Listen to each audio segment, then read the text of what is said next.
Bapak-bapak, ibu-ibu, saudara-saudara kaum muslimin rahimakumullah.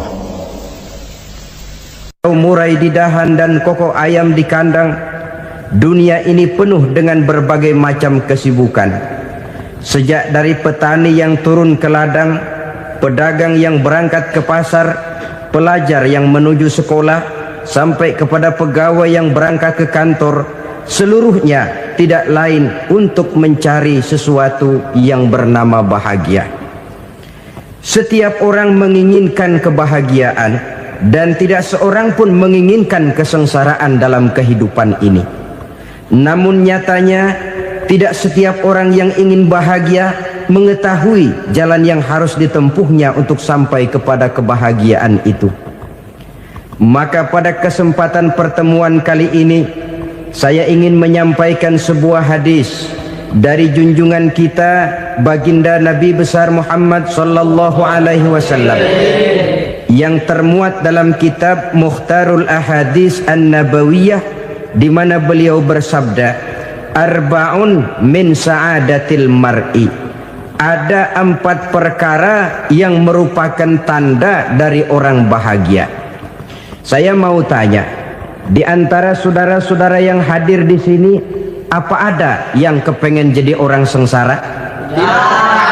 Seluruhnya tentu ingin mendapatkan kebahagiaan. Maka menurut resep dari Nabi kita, tanda orang bahagia itu 4. Jadi kalau saudara ingin bahagia, harus mempunyai 4 perkara ini. Yang pertama, orang bahagia itu kata Nabi, darun wasi'un. Punya rumah biar bagus asal gede. Enak ngaturnya, daripada sudah punya rumah kecil adanya di pinggir kali, gubuk, kalau hujan bocor miring lagi, kiamat. Loh, kalau gitu Islam materialis dong. Hadis ini boleh diartikan dengan makna hakiki, arti yang sebenarnya, boleh diartikan dengan makna majazi, arti kiasan. Kalau dia diartikan dengan arti kias, maka yang dimaksud darun wasi'un ay qalbun wasi'un. Rumah yang luas tidak lain daripada hati yang lapang. Karena di situ kunci kebahagiaan yang sebenarnya. Walaupun kita cuma tinggal di petak berukuran 2 kali 3 meter, kalau hati kita luas-luas rasanya rumah itu. Tapi biar rumah kita halamannya saja puluhan ribu hektar, ada kolam renangnya, kamar tidurnya tidak lagi terhitung. Kalau hati yang menempati rumah itu sempit, maka akan terasa sempit jugalah rumah itu. Tempat bergantungnya tidak lain adalah hati. Marilah kita mencoba melihat berbagai pandangan orang tentang bahagia ini. Ada orang menyangka bahwa bahagia itu kalau dia mendapatkan harta yang sebanyak-banyaknya. Siapa yang banyak harta, dialah raja. Apa yang dia mau, seluruhnya bisa dibeli. Keamanannya, dia bisa menyewa petugas. Seluruh fasilitas untuk menyenangkan kehidupannya bisa dibeli. Pendeknya, hartalah segala-galanya dalam kehidupan. Sampai ada pepatah mengatakan, innad darahima fil amakini kulliha taksur rijala mahabatan wa jalala. Sesungguhnya harta, dinar, dirham, uang di mana-mana selalu bikin hebat orang yang memilikinya. Coba lihat, orang yang punya duit sama yang enggak punya duit, jangan gaya hidupnya, gaya jalannya aja lain. Wahia lisanun liman arada fasahatan, wahia silahun liman arada qitala. Uang adalah senjata yang paling ampuh bagi orang yang mau pergi perang, dan lidah yang paling fasih bagi orang yang mau bicara. Kalau bicara dengan lidah macet, cobalah bicara dengan harta, lancar. Sampai ada pepatah demikian, segalanya bisa diatur dengan harta. Maka di kalangan orang yang berpandangan semacam itu, seluruh kegiatan hidupnya hanya terfokus kepada bagaimana mengumpulkan harta yang sebanyak-banyaknya. Tidak peduli halal haram, tidak kenal sore pagi siang dan malam, tidak sempat sujud, jauh dari agama, jauh dari kehidupan yang bersifat ruhaniyah, jauh dari Allah dan sebagainya. Sampai dalam Al-Quran dikelompokkan dalam kelompok yang dinamakan lumazah. Allazi jama'a malahu wa 'addadah yahsabu anna malahu akhladah. Mereka mengumpul-ngumpulkan harta sebanyak-banyaknya dan menyangka bahwa harta yang banyak itu dapat mengekalkan hidupnya, mengekalkan kekayaannya, mengekalkan kebahagiaannya. Saudara hadirin yang berbahagia, kalau pandangan hidup ini benar, artinya kalau harta memang merupakan satu-satunya hal yang dapat membuat orang bahagia, tentu di rumah mewah tidak akan pernah ada tangis derita. Tentu di satu tempat di mana fasilitas hidup serba menunjang tidak ada yang namanya penderitaan. Tapi suka dan duka, sedih dan gembira, senyum dan tawa adalah milik setiap orang, baik dia punya harta maupun dia tidak punya harta. Nyatalah bahwa harta semata-mata bukan merupakan jaminan bahwa orang akan bahagia, walaupun tanpa harta orang sulit untuk bahagia.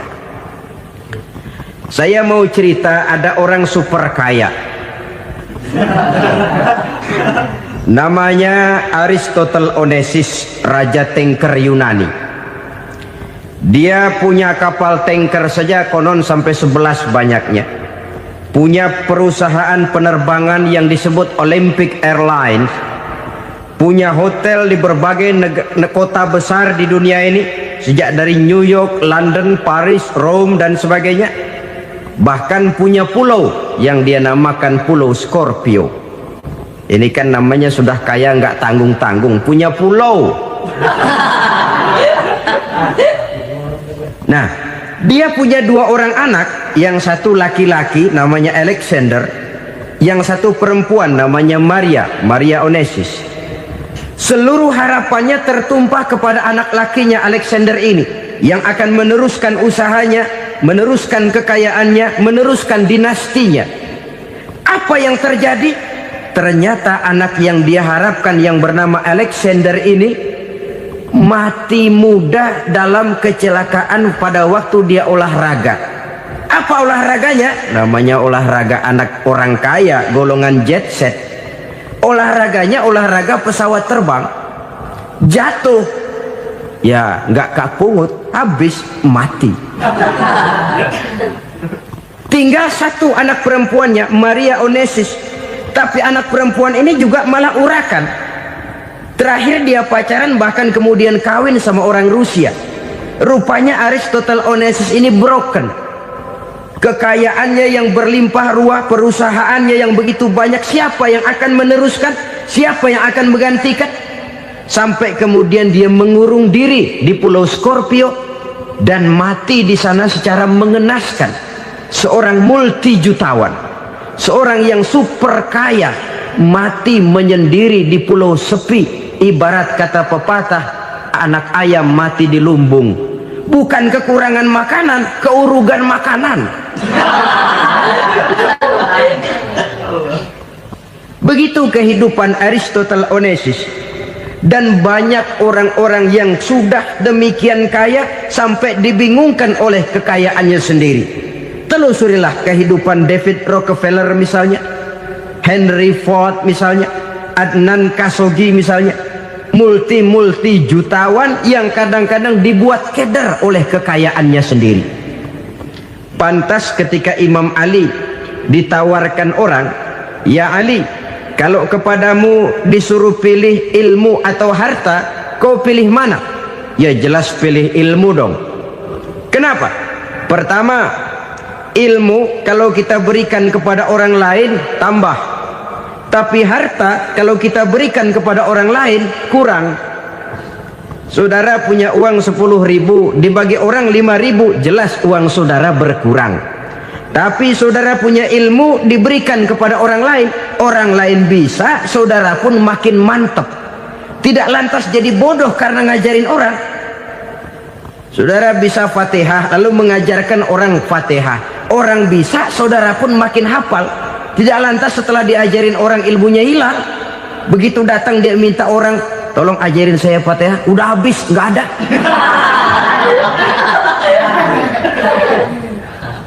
Yang kedua kata Imam Ali, ilmu menjaga kita. Kalau harta, kita yang harus jaga. Makin banyak ilmu, makin terpelihara diri seharusnya.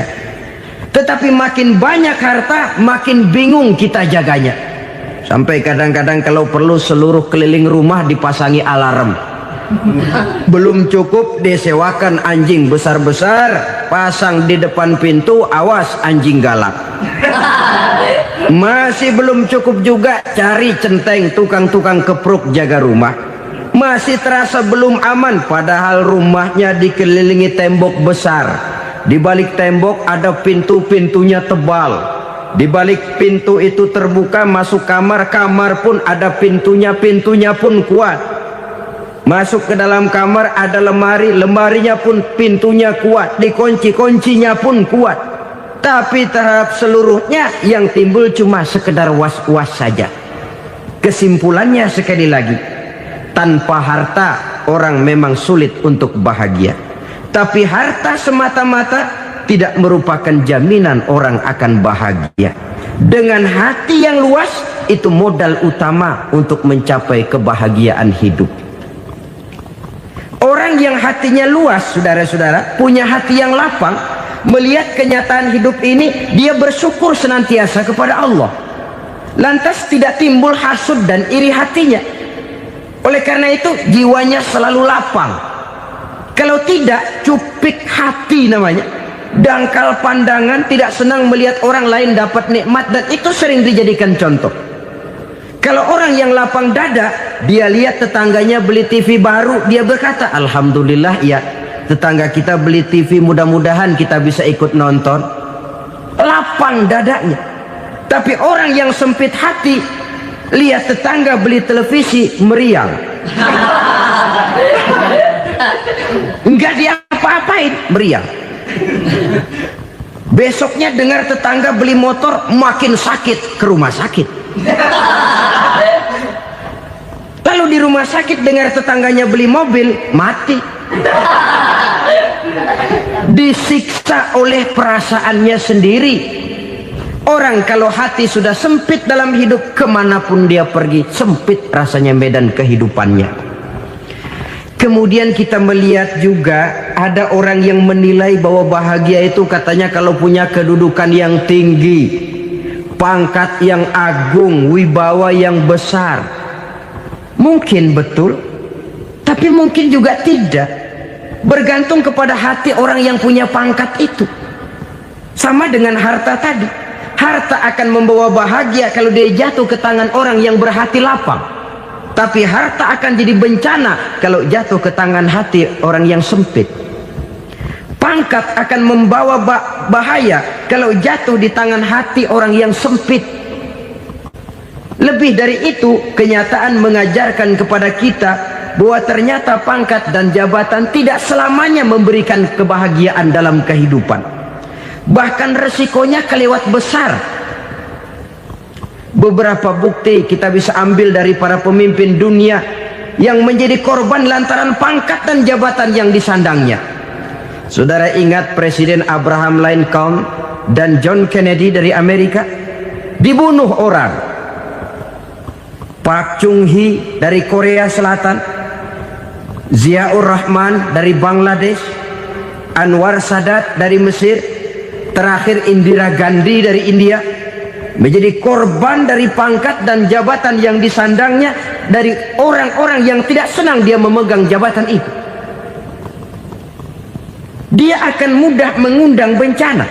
Sehingga pantas kalau seorang presiden terkemuka Amerika, Harry Truman namanya, dia mengatakan jabatan presiden itu, kata dia, seperti orang nunggang macan, naik macan. Harus kita taiki, kalau enggak dia bakal nerekam kita. Ngeri katanya. Adapun orang yang hatinya lapang, kalau dia menerima pangkat dan jabatan, dianggapnya itu satu kesempatan untuk berbuat baik.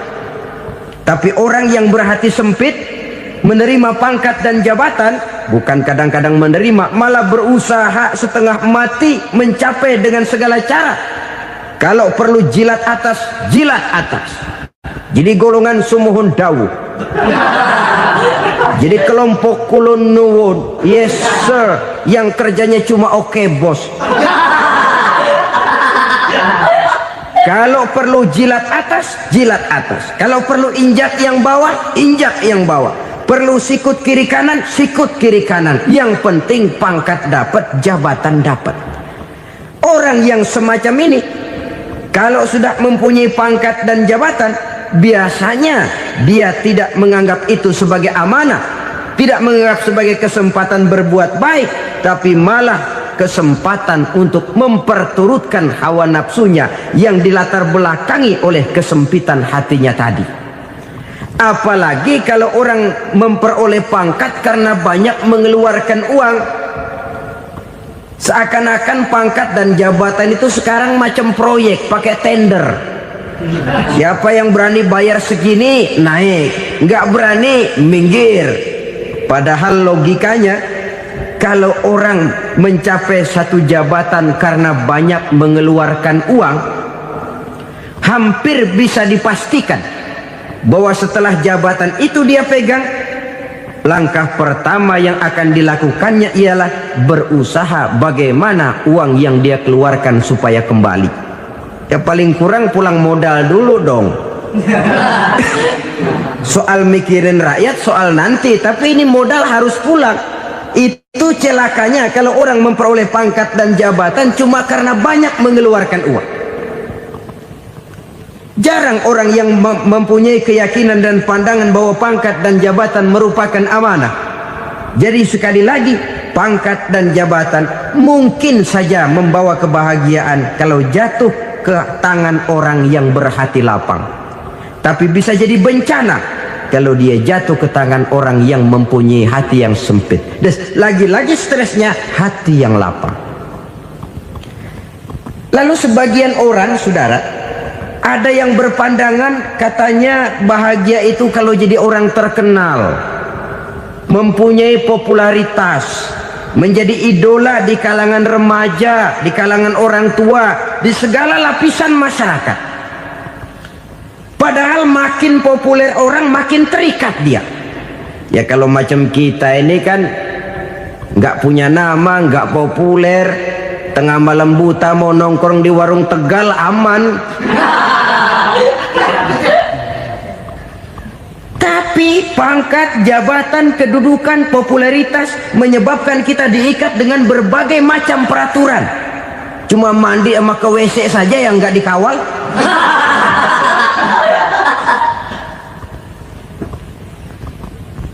Benarkah popularitas, ketenaran membawa kebahagiaan? Mungkin ya, tapi mungkin juga tidak. Kenapa? Banyak orang-orang populer yang mengakhiri hidupnya secara tragis. Kita ambil beberapa nama. Di Amerika tahun 60-an ada bintang seksi paling terkenal yang dijuluki seks bom, bom seks. Sampai sekarang jadi legenda, namanya Marilyn Monroe. Singkatan doublenya itu inisialnya MM, Marilyn Monroe.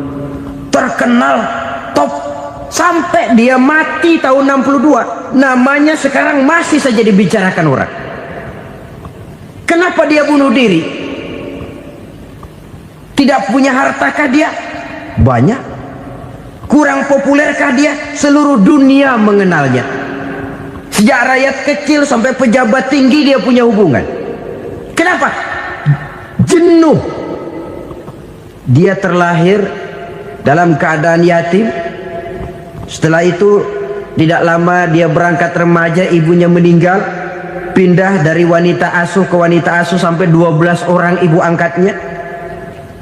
Dan kekecewaan yang paling parah, setiap laki-laki yang dekat dengannya hanya seperti kapal berlabuh,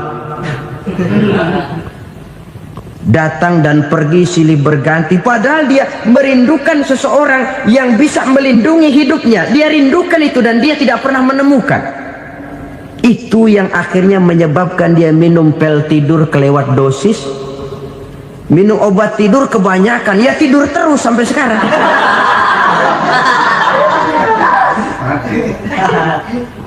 Dia mengakui, saya telah memiliki ketenaran, tapi saya tidak pernah hidup dalam ketenaran itu. Saya pandai main sandiwara, tapi saya ingin hidup dalam alam yang real sebagaimana umumnya orang. Itu yang dia rindukan. Menyusul jejak yang namanya Marilyn Monroe ini, Billie Holiday, saudara kenal tentu, di rumah sakit dirawat. Dia juga minum obat overdosis, mati lagi. Jimi Hendrix minum obat tidur overdosis kelewat batas, mati lagi. Lalu yang menghanyutkan diri di danau, Janis Joplin dan Brian Jones. Ini orang-orang populer, orang-orang terkemuka yang mengakhiri hidup secara tragis, bukan karena tidak terkenal, mungkin karena sudah saking terkenalnya. Contoh paling belakangan, Bruce Lee. Wah, ini tukang-tukang kepruk tentu kenal siapa dia. Sampai sekarang pun tabir kematiannya masih merupakan misteri.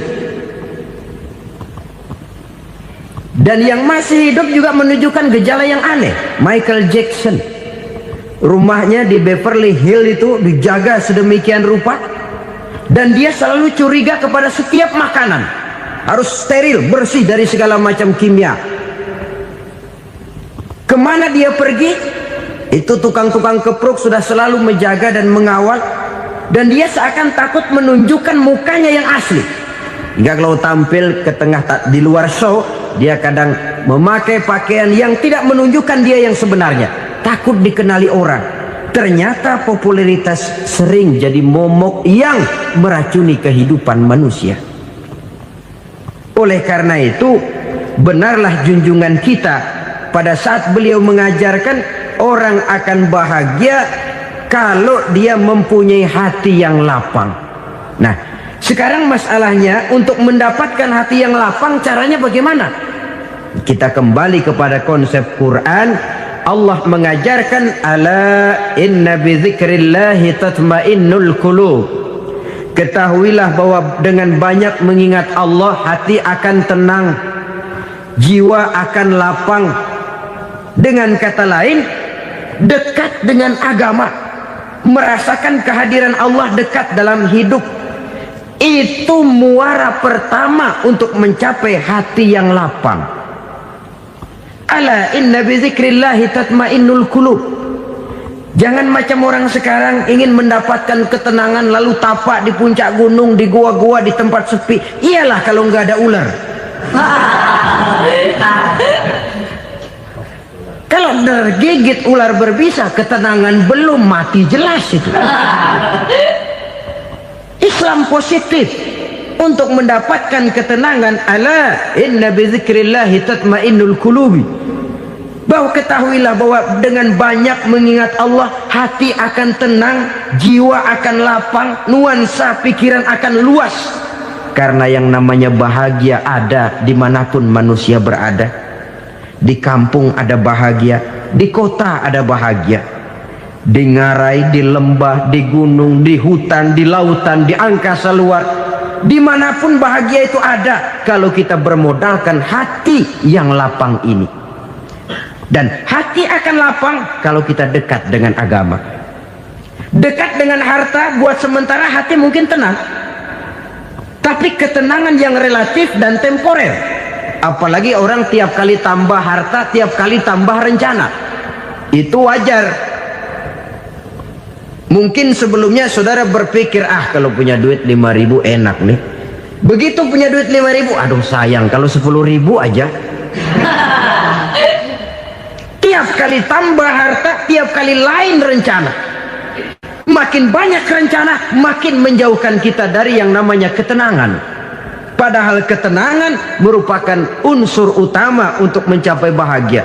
Dan ketenangan itu bermuara dalam hati manusia. Tengoklah kehidupan ini. Orang yang banyak harta dengan orang miskin, berbedakah rasa sakit yang mereka tanggungkan? Rasanya tidak. Walaupun si kaya tidur di kasur empuk berselimutkan sutra mahal, sementara si miskin meringkuk di balai bambu yang keras dan kasar. Apabila maut datang, dia juga tidak pernah pilih bulu. Maut datang menjemput si kaya di singgasana keemasannya, dikelilingi oleh para pengasuh, dayang dan inang serta para pengawal. Dan maut pun datang menjemput si miskin papa, sehingga ia tergelepar di tepian jalan. Kedua-duanya bernama mati. Kalau nyata bahwa sakit yang ditanggung si kaya tidak beda dengan sakit yang ditanggung si miskin, bukan harta semata yang membuat orang bahagia.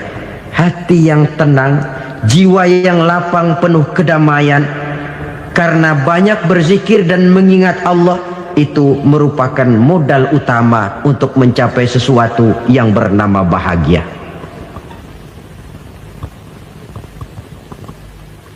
Saudara hadirin yang saya hormati, inilah yang pertama dari 4 ciri yang digambarkan oleh Nabi tentang tanda-tanda orang bahagia.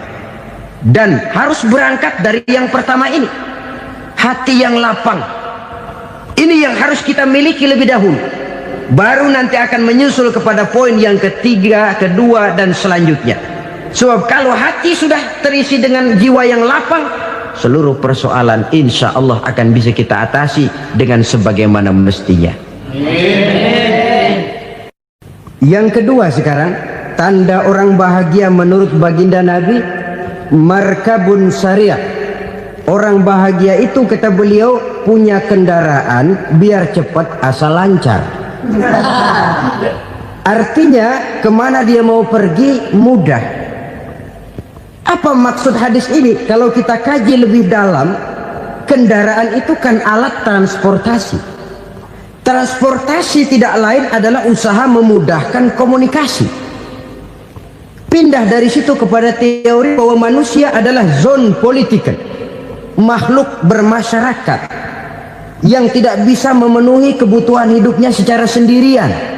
Kita memerlukan keberadaan orang lain dalam kehidupan ini.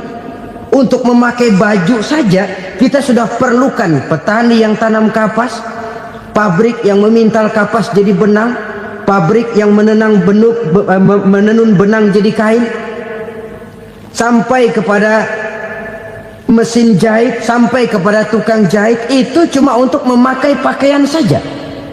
Tidak seorang pun di antara kita yang sanggup memenuhi kebutuhan hidupnya secara sendiri. Kita perlu orang lain. Maka kebebasan dalam arti mutlak, kebebasan tanpa batas, itu tidak mungkin ada dalam kehidupan. Karena kita mengadakan yang disebut interaksi sosial. Setiap kegiatan kita tentu melibatkan orang lain. Menurut kita barangkali kita bebas jalan di jalan raya semaunya, tapi orang lain berkendaraan pun merasa bahwa ini ada juga jalan haknya, dan begitu selanjutnya. Oleh karena itu, maksud dari kendaraan yang cepat ini adalah khulata'uhu ma'as solihin. Lingkungan pergaulannya terdiri dari orang-orang soleh. Pergaulannya luas. Kemana dia pergi ada temannya. Kesulitannya ada tempat dia cerita.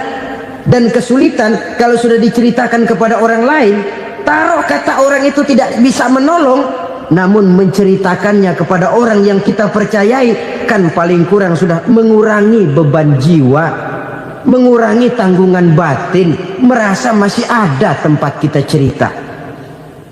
Maka lebih baik orang awam yang mau bergaul ketimbang orang setengah alim tapi ngunci pintu. Sebab nantinya akan timbul sikap picik, cupik pandangan, dan tidak luas menghadapi kenyataan dalam kehidupan ini. Namun yang harus kita garis bawahi, pergaulan memang mesti luas. Namun jangan sekali-kali lupa, bahwa pergaulan sangat besar pengaruhnya dalam ikut membentuk kepribadian manusia.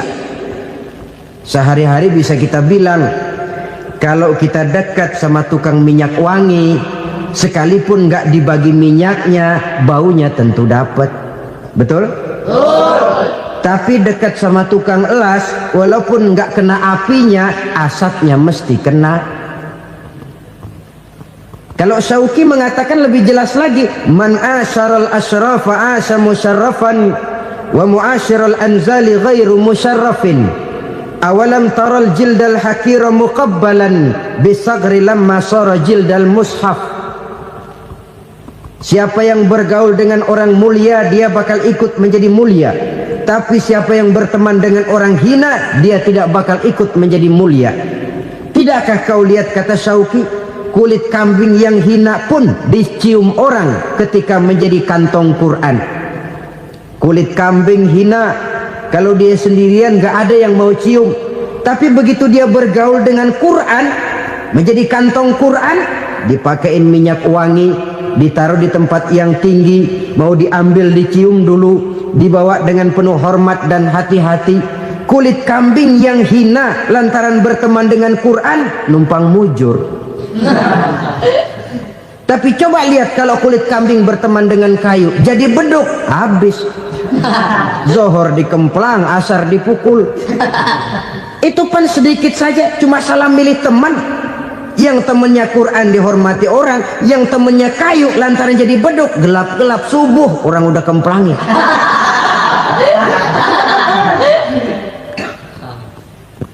Maka terutama kepada adik-adik remaja yang masih mencari identitas diri, yang ibarat kaset masih kaset kosong, mudah diisi oleh apapun, pandai-pandailah memilih teman dalam bergaul. Karena banyak orang yang tadinya baik-baik, ketika terseret dalam pergaulan dengan orang yang tidak baik, kebaikannya menjadi lentur dan luntur. Tapi berapa banyak bajingan-bajingan tengik, orang-orang yang berlumur noda dan dosa, tiap hari melakukan maksiat, namun bergaul dengan orang yang baik-baik, pada akhirnya sedikit demi sedikit beringsut dan berangsur dia terbiasa mengikuti kebaikan-kebaikan. Saya tekankan ini kepada remaja karena mereka masih mencari identitas diri. Apa yang mereka lihat mereka mau, apa yang mereka dengar mereka ingin tahu. Coba lihat kehidupan remaja. Pulang nonton film Rambo, pengen jadi Rambo, gagah, maunya belekai melulu. Pulang nonton film Superman, pengen bisa terbang. Pulang nonton India, nyanyi melulu. Wajar, mereka masih mencari identitas diri. Saya ini sebenarnya siapa? Lingkungan, pergaulan akan membentuk itu. Karena itu pandai-pandailah bergaul, karena ia sangat besar pengaruhnya dalam ikut membentuk kepribadian manusia. Apalagi sifat yang jelek lebih cepat menularnya ketimbang sifat yang baik. Sifat yang baik, watak yang soleh itu lambat sekali untuk menular. Tapi yang tidak baik, kan prosesnya mah kalau remaja biasanya mula-mula dengar. Karena dengar lalu pengen tahu. Karena pengen tahu lalu ngeliatin. Begitu ngeliatin kan pengen nyobain. Setelah nyobain ketagihan. Nah, ini prosesnya. Yang namanya ganja, morfin, narkotik, awalnya kan begitu. Mula-mula dengar, katanya kalau sudah fly to the sky, sudah melayang ke langit, katanya disitulah puncak kebahagiaan. Mulanya cuma dengar. Karena dengar pengen tahu. Karena pengen tahu lalu ngeliat, kumpul sama orang yang suka ngeganja. Setelah ngeliat, nah pengen ngerasain. Begitu ngerasain enak juga, ketagihan. Kalau sudah ketagihan jadi penyakit kronis, bisa merembet kepada yang lain. Iya, kalau orang tuanya mampu untuk beli morfin, beli ganja. Kalau tidak kan pikirannya ngayap, jemuran siapa ya gue sabar. Timbullah perbuatan-perbuatan negatif yang bermula dari salah pergaulan. Apalagi buat adik-adik remaja yang tinggal di kota-kota besar, yang pengaruh budaya, pengaruh kesenian, pengaruh struktur kehidupan yang nampak makin individualistis, di mana persaingan tajam, tensi ekonomi tinggi, orang mudah mengalami stres. Pandai-pandailah dalam bergaul, sekali lagi, karena ia sangat besar pengaruhnya dalam ikut membentuk kepribadian manusia. Orang bahagia punya kendaraan yang cepat, artinya punya pergaulan yang luas, dan lingkungan pergaulannya terdiri dari orang-orang yang soleh. Kemana dia pergi ada teman, kesulitannya ada tempat dia cerita. Tapi kalau sudah menyendiri, hidup sendiri, kesulitan dipikiri sendiri, bisa mati belum waktunya. Tidak ada tempat berbagi rasa, tidak ada tempat bercerita, tidak ada tempat mengurangi beban dalam kehidupan. Pantas betul kalau Islam sangat menggalakkan dan menganjurkan orang kalau sudah sampai waktunya itu untuk melangsungkan nikah. Kata Nabi, ya ma'syarus syabab man istata'a minkumul ba'at falyatazawwaj. Hai para pemuda, kalau sudah mampu memberi nafkah, kawinlah, nikahlah kamu. Kenapa? Sudah ada teman hidup, tempat berbagi rasa. Kesulitan kalau ada tempat cerita akan lebih ringan ketimbang kita telan sendiri, walaupun bobot kesulitannya sama beratnya. Saudara-saudara kaum muslimin rahimakumullah, inilah ciri yang kedua, punya kendaraan biar cepat asal lancar. Kemana kita mau pergi gampang. Dengan kata lain, setelah hati yang luas, pergaulan yang luas. Dua. Yang ketiga sekarang, tanda orang bahagia itu menurut Nabi, misbahun mudhi'un, punya lampu yang terang. Oh, itu enggak problem. Sekarang sudah zamannya listrik masuk desa, Pak. Lampu sudah terang semua. Betul, kalau itu yang dimaksud. Tapi tidak cuma itu. Karena lampu yang dimaksud di sini, lampu yang akan menerangi seluruh perjalanan hidup. Dan perjalanan hidup itu sudah dimulai sejak kita terlahir ke alam ini, sampai masuk ke alam barzah, kumpul di padang mahsyar, sampai ke akhirat. Lampu yang menerangi itu yang diperlukan. Kalau lampu, katakanlah yang paling top sekarang kan lampu jenis Mercury. Taruhlah itu di rumah kita, dia cuma menerangi rumah kita, menerangi hati pun tidak sanggup. Bila kita masuk ke alam barzah, alam kubur, sanggupkah si Mercury yang begitu terang menerangi alam barzah kita? Tidak sanggup lagi. Sanggupkah lampu yang ratusan watt, bahkan puluhan ribu watt menerangi kehidupan di padang mahsyar?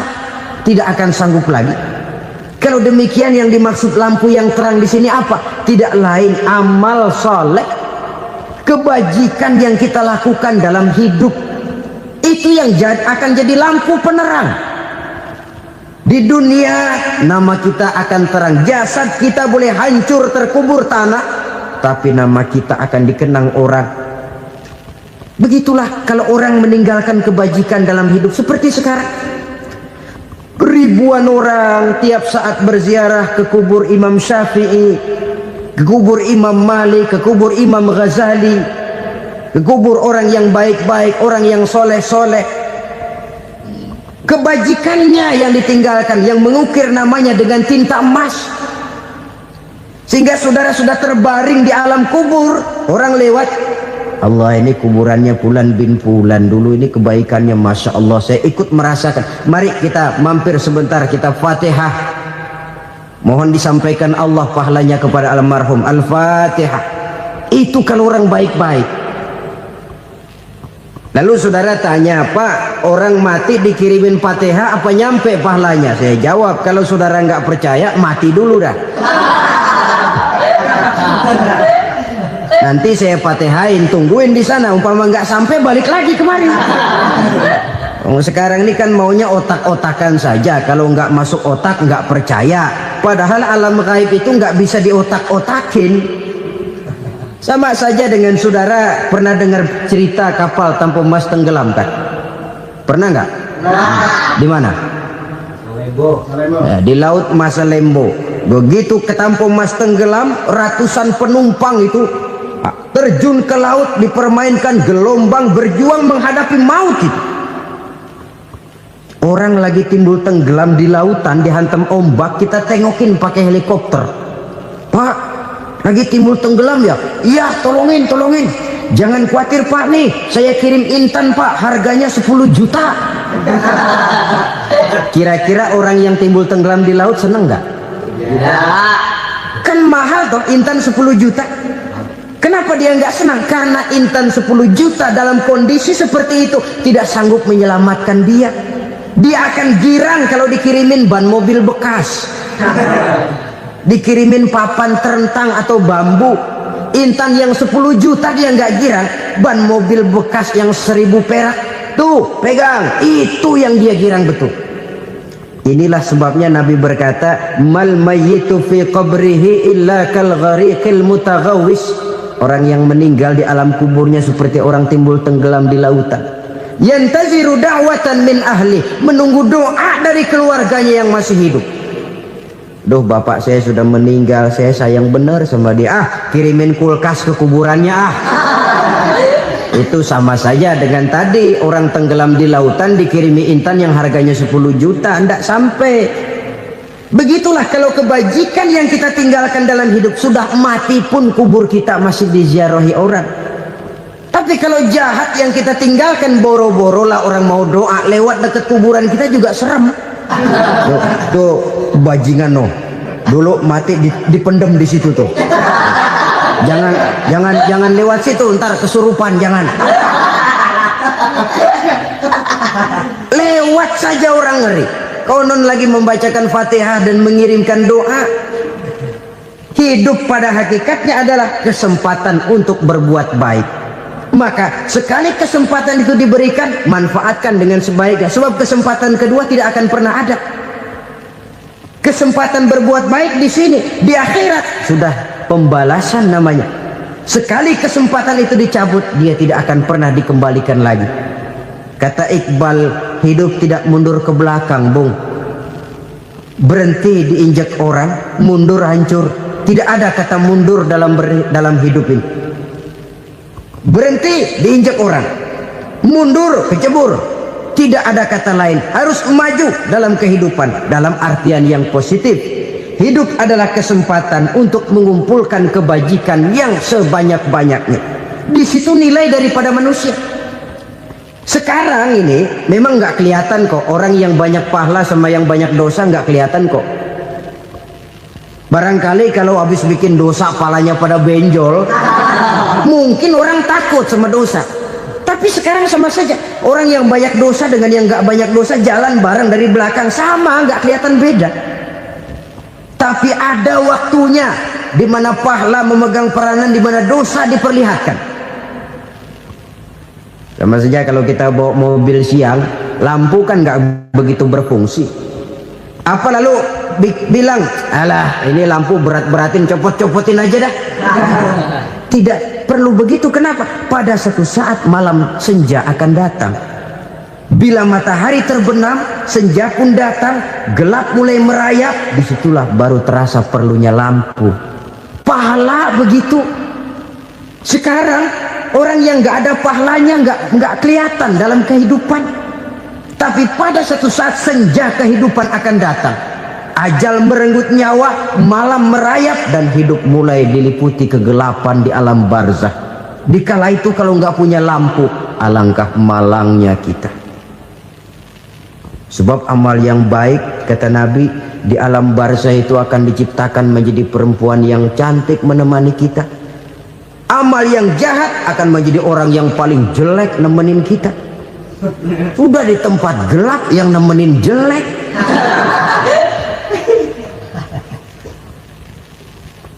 Kaum muslimin rahimakumullah. Kalau demikian masalahnya, tergantunglah kita pandai memanfaatkan waktu. Al-waktu kasayf, waktu itu cepat sekali. Yang namanya waktu itu tahu-tahu. Tahu-tahu udah tahun 87. Tahu-tahu udah begitu. Tahu-tahu yang kemarin anak-anak, sekarang udah pada punya anak.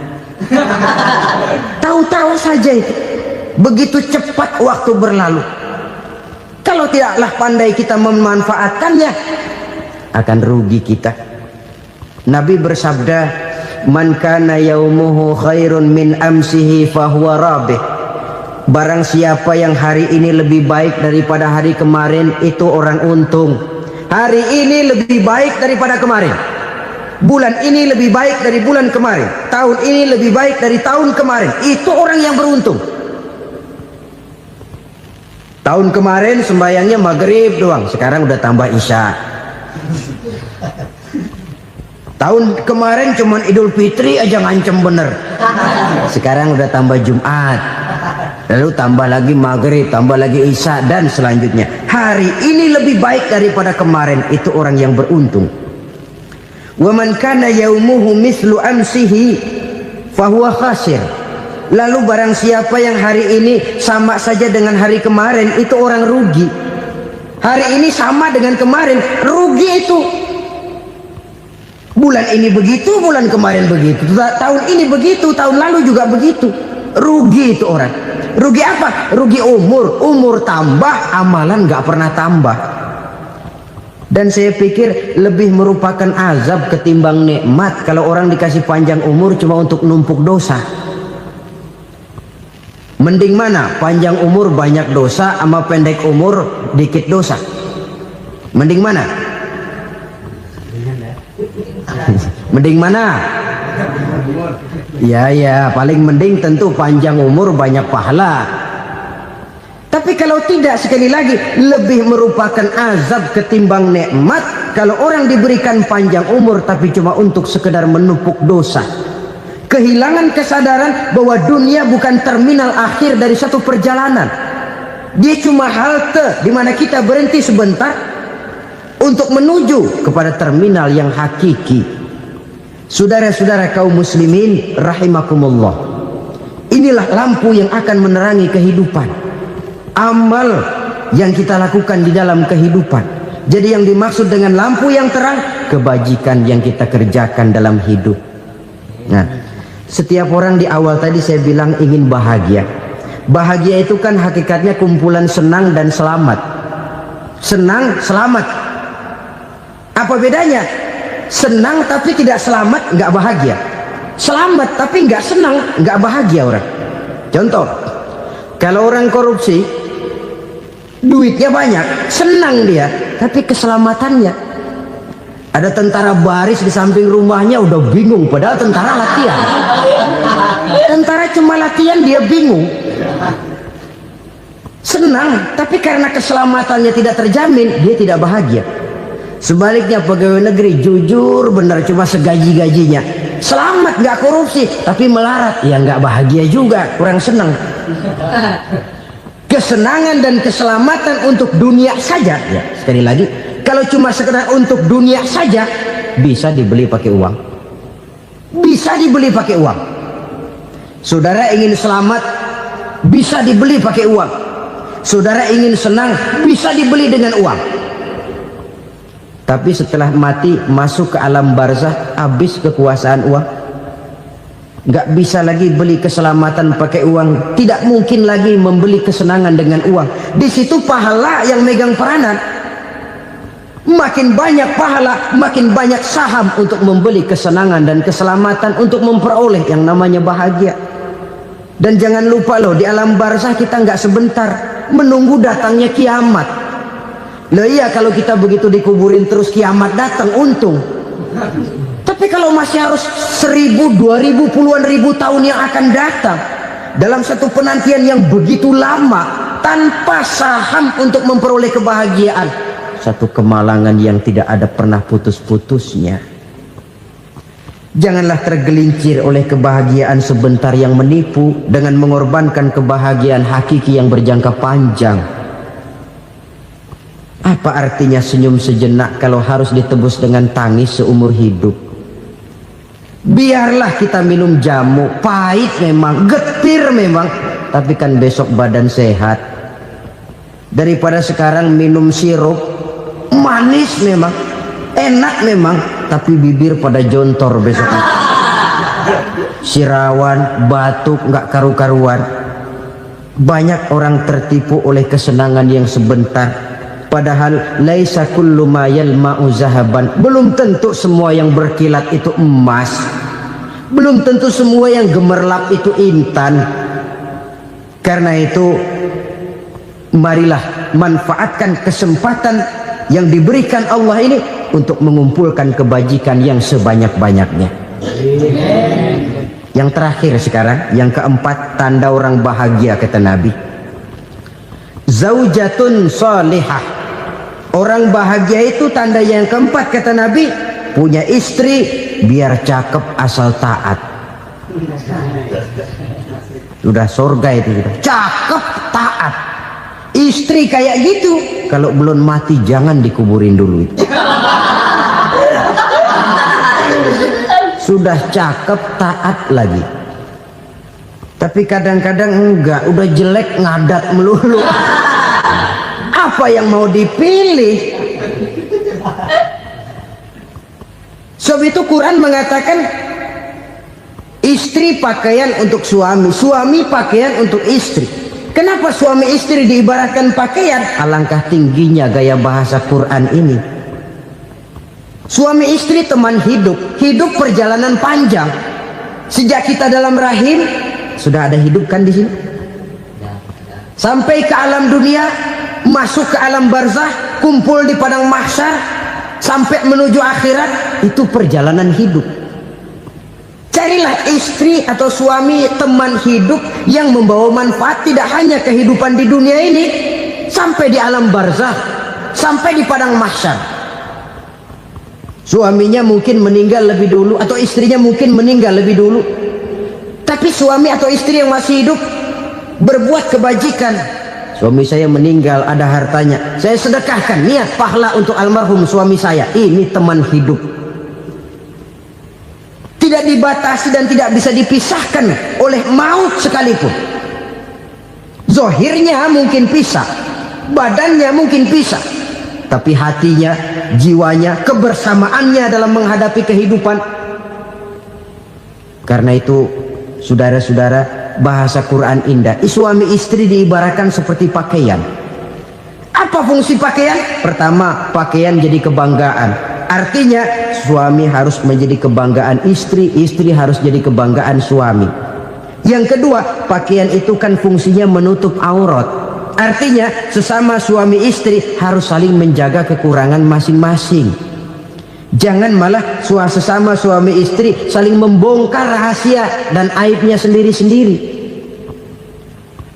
Istrinya diceritain jeleknya di mana-mana, atau suaminya dibongkar rahasianya di pasar umum. Itu sudah tidak lagi berfungsi sebagai pakaian. Kenapa semua ini diperlukan? Karena kita menyadari bangsa yang baik terdiri dari masyarakat yang baik. Masyarakat yang baik merupakan susunan dari warga yang baik. Warga yang baik adalah terdiri dari rumah tangga yang baik. Dan rumah tangga yang baik merupakan susunan dari pribadi yang baik. Dari situ langkah dimulai. Membangun satu bangsa yang baik diawali dengan membangun rumah tangga yang baik, dengan menciptakan pribadi-pribadi yang baik. Sehingga dari sini diharapkan berkembanglah nilai-nilai kebaikan. Orang akan bahagia mempunyai istri yang soleh. Kenapa? Tidak ada seorang suami bisa sukses jadi apapun dia, apapun profesinya, dokterkah, kiaikah, mubalikah, petanikah, pengusahakah, pejabat tinggikah. Tidak ada seorang suami yang bisa sukses tanpa peran serta istrinya. Walaupun memang peranan itu tidak begitu kelihatan, tapi sangat menentukan. Karena itu, saudara hadirin yang saya hormati, Islam sangat menghargai kaum wanita, memberikan kedudukan yang tinggi sepanjang tidak mematikan kodrat kewanitaannya. Nah, kalau sudah kesuksesan ini diawali dari rumah tangga, karier di masyarakat mudah untuk dikejar. Tapi keberantakan di rumah tangga merupakan kegagalan pertama di tempat lain. Bapak-bapak, ibu-ibu, saudara-saudara kaum muslimin rahimakumullah. murai di dahan dan koko ayam di kandang, dunia ini penuh dengan berbagai macam kesibukan. Sejak dari petani yang turun ke ladang, pedagang yang berangkat ke pasar, pelajar yang menuju sekolah, sampai kepada pegawai yang berangkat ke kantor, seluruhnya tidak lain untuk mencari sesuatu yang bernama bahagia. Setiap orang menginginkan kebahagiaan, dan tidak seorang pun menginginkan kesengsaraan dalam kehidupan ini. Namun nyatanya tidak setiap orang yang ingin bahagia mengetahui jalan yang harus ditempuhnya untuk sampai kepada kebahagiaan itu. Maka pada kesempatan pertemuan kali ini, saya ingin menyampaikan sebuah hadis dari junjungan kita baginda Nabi besar Muhammad sallallahu alaihi wasallam yang termuat dalam kitab Mukhtarul Ahadits An-Nabawiyah, di mana beliau bersabda, arba'un min sa'adatil mar'i. Ada 4 perkara yang merupakan tanda dari orang bahagia. Saya mau tanya, di antara saudara-saudara yang hadir di sini, apa ada yang kepengen jadi orang sengsara? Seluruhnya tentu ingin mendapatkan kebahagiaan. Maka menurut resep dari Nabi kita, tanda orang bahagia itu 4. Jadi kalau saudara ingin bahagia, harus mempunyai 4 perkara ini. Yang pertama, orang bahagia itu kata Nabi, darun wasi'un. Punya rumah biar bagus asal gede. Enak ngaturnya, daripada sudah punya rumah kecil adanya di pinggir kali, gubuk, kalau hujan bocor miring lagi, kiamat. Loh, kalau gitu Islam materialis dong. Hadis ini boleh diartikan dengan makna hakiki, arti yang sebenarnya, boleh diartikan dengan makna majazi, arti kiasan. Kalau dia diartikan dengan arti kias, maka yang dimaksud darun wasi'un ay qalbun wasi'un. Rumah yang luas tidak lain daripada hati yang lapang. Karena di situ kunci kebahagiaan yang sebenarnya. Walaupun kita cuma tinggal di petak berukuran 2 kali 3 meter, kalau hati kita luas-luas rasanya rumah itu. Tapi biar rumah kita halamannya saja puluhan ribu hektar, ada kolam renangnya, kamar tidurnya tidak lagi terhitung. Kalau hati yang menempati rumah itu sempit, maka akan terasa sempit jugalah rumah itu. Tempat bergantungnya tidak lain adalah hati. Marilah kita mencoba melihat berbagai pandangan orang tentang bahagia ini. Ada orang menyangka bahwa bahagia itu kalau dia mendapatkan harta yang sebanyak-banyaknya. Siapa yang banyak harta, dialah raja. Apa yang dia mau, seluruhnya bisa dibeli. Keamanannya, dia bisa menyewa petugas. Seluruh fasilitas untuk menyenangkan kehidupannya bisa dibeli. Pendeknya, hartalah segala-galanya dalam kehidupan. Sampai ada pepatah mengatakan, innad darahima fil amakini kulliha taksur rijala mahabatan wa jalala. Sesungguhnya harta, dinar, dirham, uang di mana-mana selalu bikin hebat orang yang memilikinya. Coba lihat, orang yang punya duit sama yang enggak punya duit, jangan gaya hidupnya, gaya jalannya aja lain. Wahia lisanun liman arada fasahatan, wahia silahun liman arada qitala. Uang adalah senjata yang paling ampuh bagi orang yang mau pergi perang, dan lidah yang paling fasih bagi orang yang mau bicara. Kalau bicara dengan lidah macet, cobalah bicara dengan harta, lancar. Sampai ada pepatah demikian, segalanya bisa diatur dengan harta. Maka di kalangan orang yang berpandangan semacam itu, seluruh kegiatan hidupnya hanya terfokus kepada bagaimana mengumpulkan harta yang sebanyak-banyaknya. Tidak peduli halal haram, tidak kenal sore pagi siang dan malam, tidak sempat sujud, jauh dari agama, jauh dari kehidupan yang bersifat ruhaniyah, jauh dari Allah dan sebagainya, sampai dalam Al-Quran dikelompokkan dalam kelompok yang dinamakan lumazah. Allazi jama'a malahu wa 'addadah yahsabu anna malahu akhladah.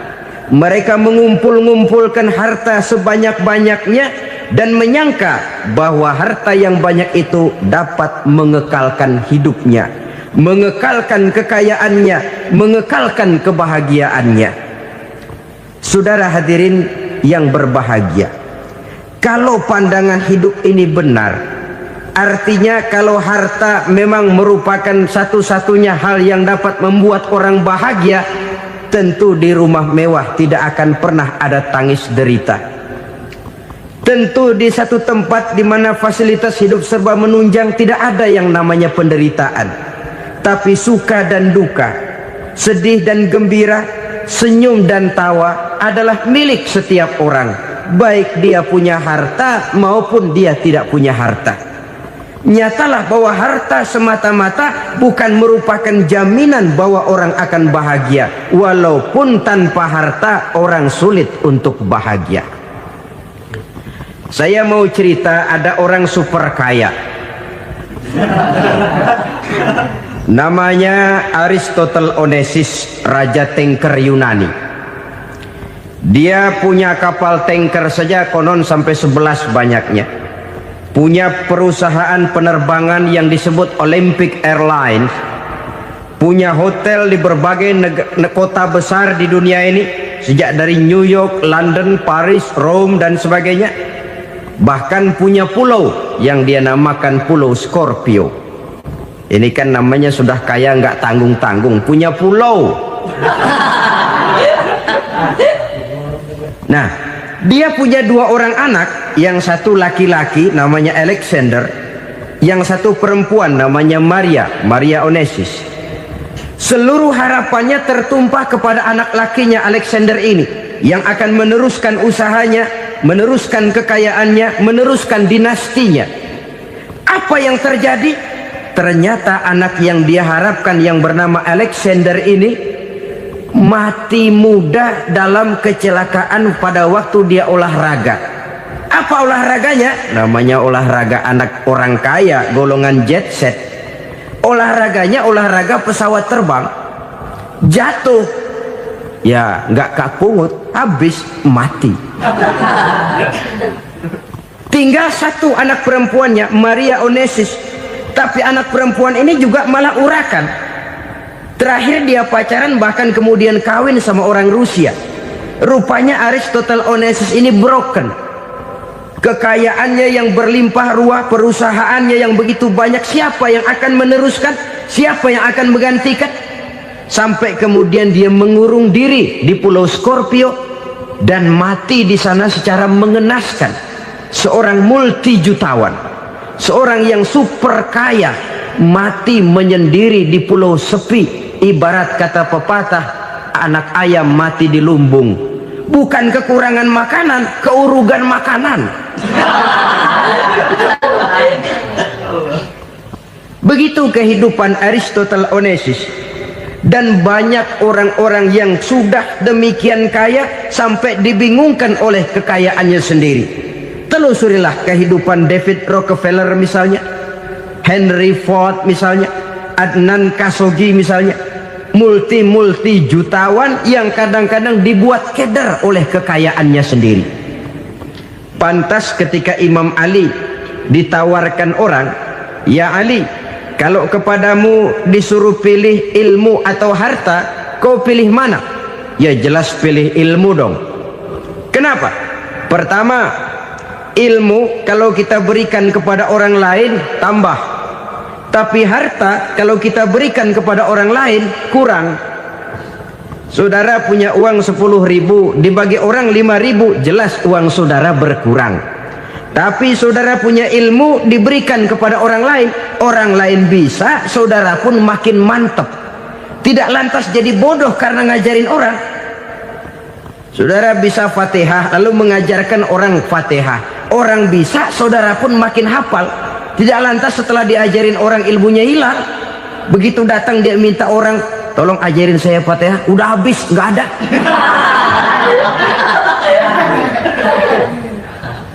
Yang kedua kata Imam Ali, ilmu menjaga kita. Kalau harta kita yang harus jaga. Makin banyak ilmu makin terpelihara diri seharusnya. Tetapi makin banyak harta makin bingung kita jaganya. Sampai kadang-kadang kalau perlu seluruh keliling rumah dipasangi alarm. Belum cukup disewakan anjing besar-besar, pasang di depan pintu, awas anjing galak. Masih belum cukup juga, cari centeng tukang-tukang kepruk jaga rumah. Masih terasa belum aman, padahal rumahnya dikelilingi tembok besar. Di balik tembok ada pintu-pintunya tebal. Di balik pintu itu terbuka masuk kamar, kamar pun ada pintunya, pintunya pun kuat. Masuk ke dalam kamar ada lemari, lemarinya pun pintunya kuat, dikunci, kuncinya pun kuat. Tapi terhadap seluruhnya yang timbul cuma sekedar was-was saja. Kesimpulannya sekali lagi, tanpa harta orang memang sulit untuk bahagia. Tapi harta semata-mata tidak merupakan jaminan orang akan bahagia. Dengan hati yang luas, itu modal utama untuk mencapai kebahagiaan hidup. Orang yang hatinya luas, saudara-saudara, punya hati yang lapang, melihat kenyataan hidup ini, dia bersyukur senantiasa kepada Allah. Lantas tidak timbul hasud dan iri hatinya. Oleh karena itu jiwanya selalu lapang. Kalau tidak, cupik hati namanya, dangkal pandangan, tidak senang melihat orang lain dapat nikmat, dan itu sering dijadikan contoh. Kalau orang yang lapang dada, dia lihat tetangganya beli TV baru, dia berkata, alhamdulillah ya, tetangga kita beli TV, mudah-mudahan kita bisa ikut nonton. Lapang dadanya.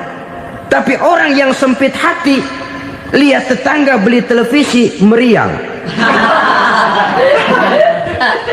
Enggak diapa-apain, meriang. Besoknya dengar tetangga beli motor, makin sakit, ke rumah sakit.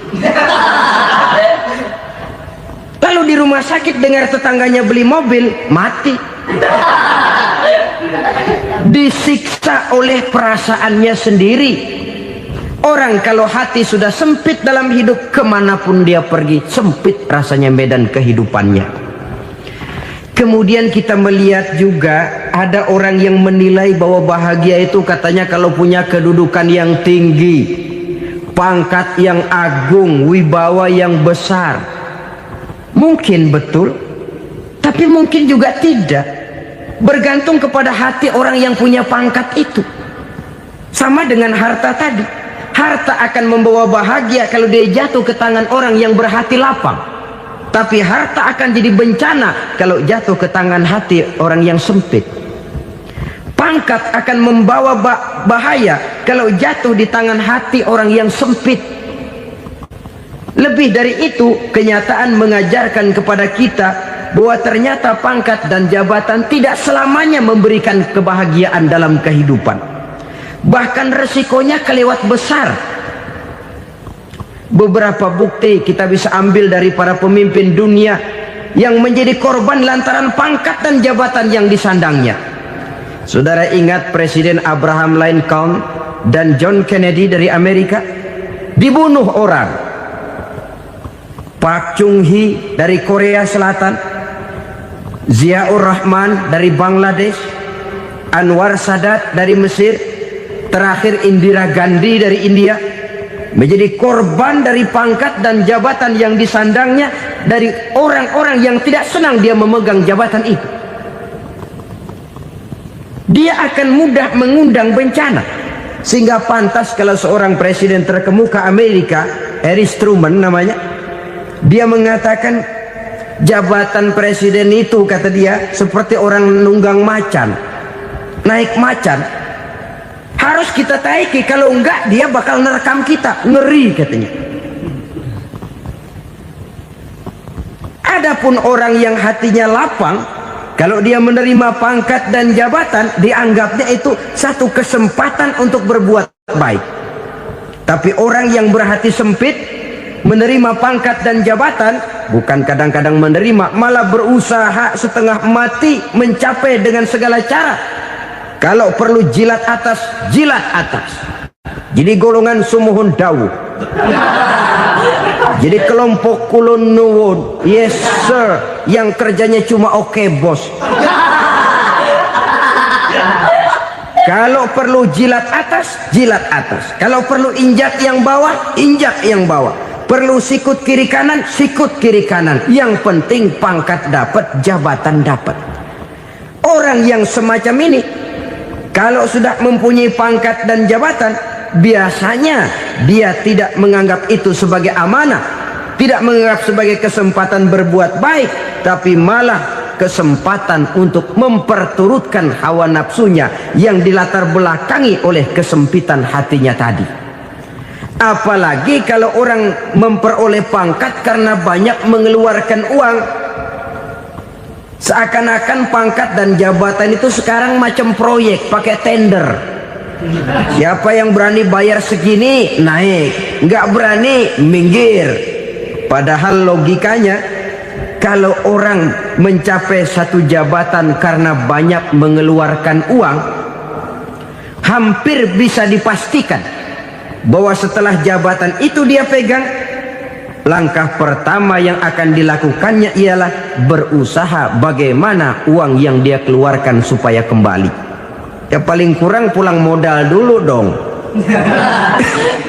Soal mikirin rakyat soal nanti, tapi ini modal harus pulang. Itu celakanya kalau orang memperoleh pangkat dan jabatan cuma karena banyak mengeluarkan uang. Jarang orang yang mempunyai keyakinan dan pandangan bahwa pangkat dan jabatan merupakan amanah. Jadi sekali lagi, pangkat dan jabatan mungkin saja membawa kebahagiaan kalau jatuh ke tangan orang yang berhati lapang. Tapi bisa jadi bencana kalau dia jatuh ke tangan orang yang mempunyai hati yang sempit. Dan lagi-lagi stresnya hati yang lapang. Lalu sebagian orang, saudara, ada yang berpandangan katanya bahagia itu kalau jadi orang terkenal, mempunyai popularitas, menjadi idola di kalangan remaja, di kalangan orang tua, di segala lapisan masyarakat. Padahal makin populer orang makin terikat dia. Ya kalau macam kita ini kan nggak punya nama, nggak populer, tengah malam buta mau nongkrong di warung Tegal aman. Tapi pangkat, jabatan, kedudukan, popularitas menyebabkan kita diikat dengan berbagai macam peraturan. Cuma mandi sama ke WC saja yang nggak dikawal.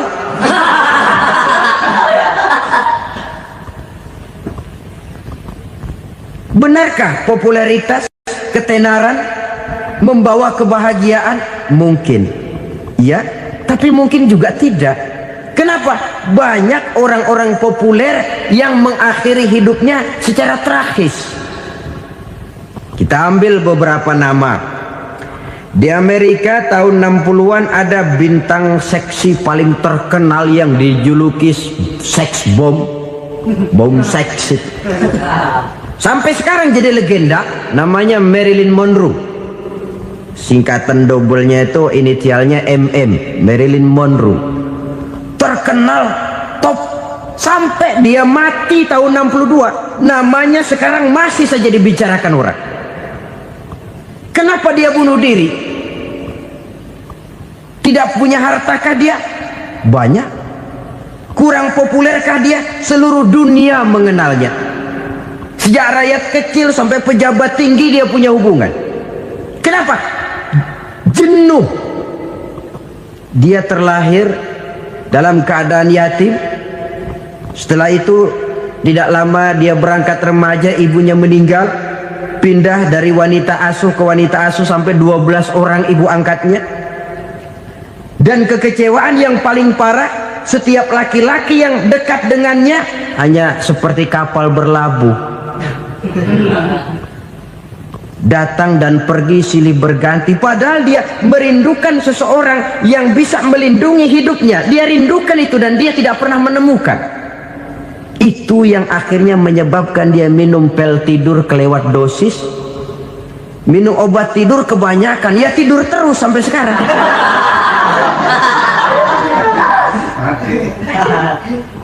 Dia mengakui, saya telah memiliki ketenaran, tapi saya tidak pernah hidup dalam ketenaran itu. Saya pandai main sandiwara, tapi saya ingin hidup dalam alam yang real sebagaimana umumnya orang. Itu yang dia rindukan. Menyusul jejak yang namanya Marilyn Monroe ini, Billie Holiday, saudara kenal tentu, di rumah sakit dirawat. Dia juga minum obat overdosis, mati lagi. Jimi Hendrix minum obat tidur overdosis kelewat batas, mati lagi. Lalu yang menghanyutkan diri di danau, Janis Joplin dan Brian Jones. Ini orang-orang populer, orang-orang terkemuka yang mengakhiri hidup secara tragis, bukan karena tidak terkenal, mungkin karena sudah saking terkenalnya. Contoh paling belakangan, Bruce Lee. Wah, ini tukang-tukang kepruk tentu kenal siapa dia. Sampai sekarang pun tabir kematiannya masih merupakan misteri. Dan yang masih hidup juga menunjukkan gejala yang aneh. Michael Jackson, rumahnya di Beverly Hills itu dijaga sedemikian rupa, dan dia selalu curiga kepada setiap makanan harus steril, bersih dari segala macam kimia. Kemana dia pergi, itu tukang-tukang kepruk sudah selalu menjaga dan mengawal, dan dia seakan takut menunjukkan mukanya yang asli. Hingga kalau tampil ke tengah di luar show, dia kadang memakai pakaian yang tidak menunjukkan dia yang sebenarnya, takut dikenali orang. Ternyata popularitas sering jadi momok yang meracuni kehidupan manusia. Oleh karena itu, benarlah junjungan kita pada saat beliau mengajarkan orang akan bahagia kalau dia mempunyai hati yang lapang. Nah, sekarang masalahnya untuk mendapatkan hati yang lapang, caranya bagaimana? Kita kembali kepada konsep Quran. Allah mengajarkan, ala inna bidzikrillahi tatmainnul qulub. Ketahuilah bahwa dengan banyak mengingat Allah, hati akan tenang, jiwa akan lapang. Dengan kata lain, dekat dengan agama, merasakan kehadiran Allah dekat dalam hidup, itu muara pertama untuk mencapai hati yang lapang. Ala inna bidzikrillahi tatmainnul qulub. Jangan macam orang sekarang ingin mendapatkan ketenangan lalu tapak di puncak gunung, di gua-gua, di tempat sepi. Iyalah kalau nggak ada ular. Kalau tergigit ular berbisa, ketenangan belum, mati jelas itu. Islam positif untuk mendapatkan ketenangan. Ala inna bidzikrillahi tatmainnul qulubi. Bahwa ketahuilah bahwa dengan banyak mengingat Allah, hati akan tenang, jiwa akan lapang, nuansa pikiran akan luas. Karena yang namanya bahagia ada dimanapun manusia berada. Di kampung ada bahagia, di kota ada bahagia, di ngarai, di lembah, di gunung, di hutan, di lautan, di angkasa luar, dimanapun bahagia itu ada kalau kita bermodalkan hati yang lapang ini. Dan hati akan lapang kalau kita dekat dengan agama. Dekat dengan harta buat sementara hati mungkin tenang, tapi ketenangan yang relatif dan temporer. Apalagi orang tiap kali tambah harta, tiap kali tambah rencana, itu wajar. Mungkin sebelumnya saudara berpikir, kalau punya duit 5.000 enak nih. Begitu punya duit 5.000, aduh sayang kalau 10.000 aja. Tiap kali tambah harta, tiap kali lain rencana. Makin banyak rencana, makin menjauhkan kita dari yang namanya ketenangan. Padahal ketenangan merupakan unsur utama untuk mencapai bahagia. Dan ketenangan itu bermuara dalam hati manusia. Tengoklah kehidupan ini. Orang yang banyak harta dengan orang miskin, Berbedakah rasa sakit yang mereka tanggungkan? Rasanya tidak. Walaupun si kaya tidur di kasur empuk berselimutkan sutra mahal, sementara si miskin meringkuk di balai bambu yang keras dan kasar. Apabila maut datang, dia juga tidak pernah pilih bulu. Maut datang menjemput si kaya di singgasana keemasannya, dikelilingi oleh para pengasuh, dayang dan idang serta para pengawal. Dan maut pun datang menjemput si miskin papa sehingga ia tergelepar di tepian jalan. Kedua-duanya bernama mati. Kalau nyata bahwa sakit yang ditanggung si kaya tidak beda dengan sakit yang ditanggung si miskin, bukan harta semata yang membuat orang bahagia. Hati yang tenang, jiwa yang lapang penuh kedamaian karena banyak berzikir dan mengingat Allah, itu merupakan modal utama untuk mencapai sesuatu yang bernama bahagia.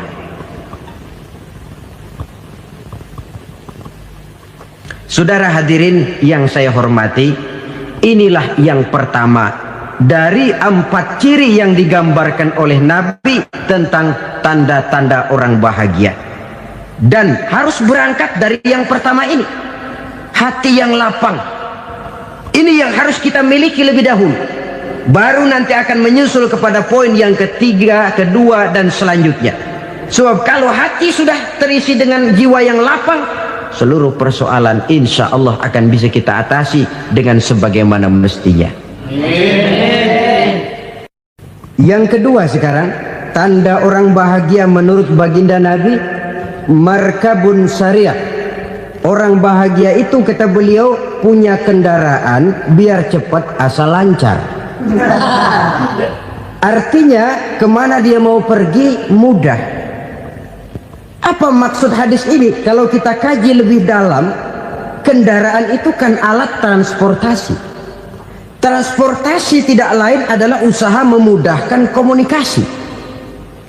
Pindah dari situ kepada teori bahwa manusia adalah zon political, makhluk bermasyarakat yang tidak bisa memenuhi kebutuhan hidupnya secara sendirian. Kita memerlukan keberadaan orang lain dalam kehidupan ini.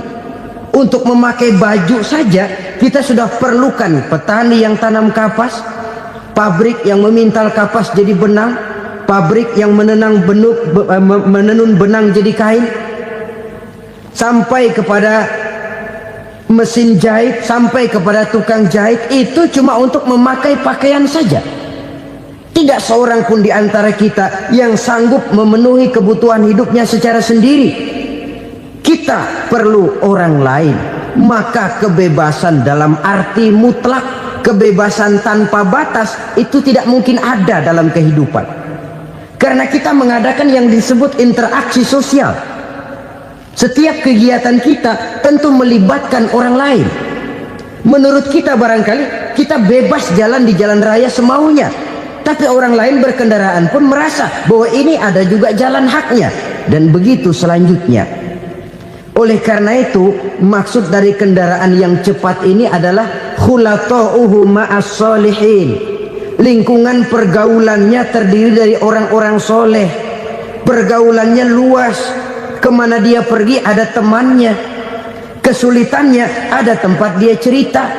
Dan kesulitan kalau sudah diceritakan kepada orang lain, taruh kata orang itu tidak bisa menolong, namun menceritakannya kepada orang yang kita percayai, kan paling kurang sudah mengurangi beban jiwa, mengurangi tanggungan batin, merasa masih ada tempat kita cerita. Maka lebih baik orang awam yang mau bergaul ketimbang orang setengah alim tapi ngunci pintu. Sebab nantinya akan timbul sikap picik, cupik pandangan, dan tidak luas menghadapi kenyataan dalam kehidupan ini. Namun yang harus kita garis bawahi, pergaulan memang mesti luas. Namun jangan sekali-kali lupa bahwa pergaulan sangat besar pengaruhnya dalam ikut membentuk kepribadian manusia. Sehari-hari bisa kita bilang, kalau kita dekat sama tukang minyak wangi, sekalipun nggak dibagi minyaknya, baunya tentu dapat. Betul? Tapi dekat sama tukang elas, walaupun nggak kena apinya, asapnya mesti kena. Kalau Syauqi mengatakan lebih jelas lagi, man asyaral asyrafa asya musyarrafan wa muasyiral anzali ghairu musyarrafin. Awalam taral jildal hakira muqabbalan bisagri lamma sara jildal mushaf. Siapa yang bergaul dengan orang mulia, dia bakal ikut menjadi mulia. Tapi siapa yang berteman dengan orang hina, dia tidak bakal ikut menjadi mulia. Tidakkah kau lihat, kata Syauqi, kulit kambing yang hina pun dicium orang ketika menjadi kantong Quran. Kulit kambing hina, kalau dia sendirian gak ada yang mau cium. Tapi begitu dia bergaul dengan Quran, menjadi kantong Quran, dipakein minyak wangi, ditaruh di tempat yang tinggi, mau diambil dicium dulu, dibawa dengan penuh hormat dan hati-hati. Kulit kambing yang hina lantaran berteman dengan Quran, numpang mujur. Tapi coba lihat kalau kulit kambing berteman dengan kayu, jadi beduk, habis. Zohor dikemplang, asar dipukul. Itu pun sedikit saja, cuma salah milih teman. Yang temannya Quran dihormati orang, yang temannya kayu lantaran jadi beduk, gelap-gelap subuh orang udah kemplangin.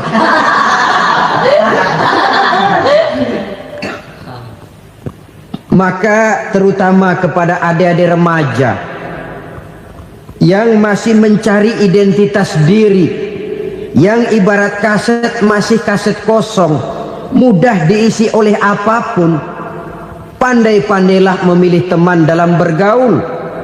Karena banyak orang yang tadinya baik-baik, ketika terseret dalam pergaulan dengan orang yang tidak baik, kebaikannya menjadi lentur dan luntur. Tapi berapa banyak bajingan-bajingan tengik, orang-orang yang berlumur noda dan dosa, tiap hari melakukan maksiat, namun bergaul dengan orang yang baik-baik, pada akhirnya sedikit demi sedikit beringsut dan berangsur dia terbiasa mengikuti kebaikan-kebaikan.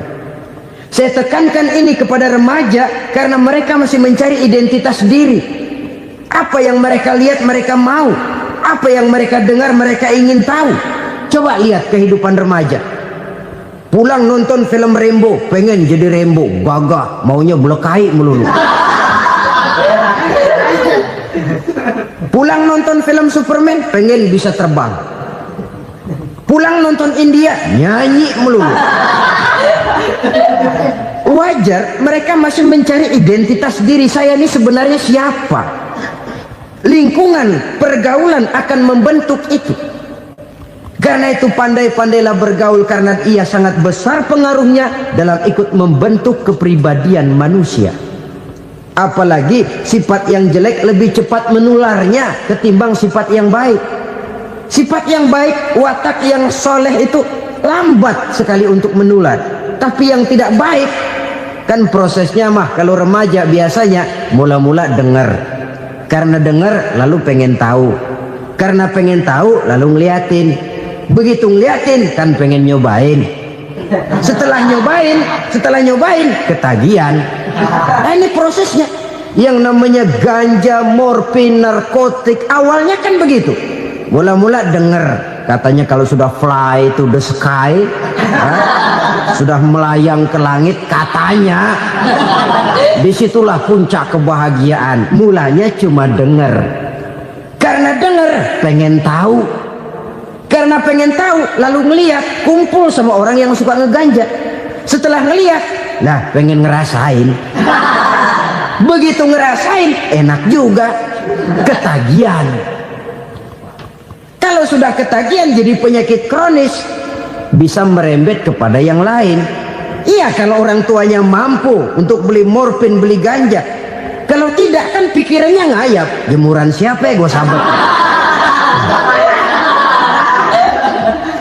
Timbullah perbuatan-perbuatan negatif yang bermula dari salah pergaulan.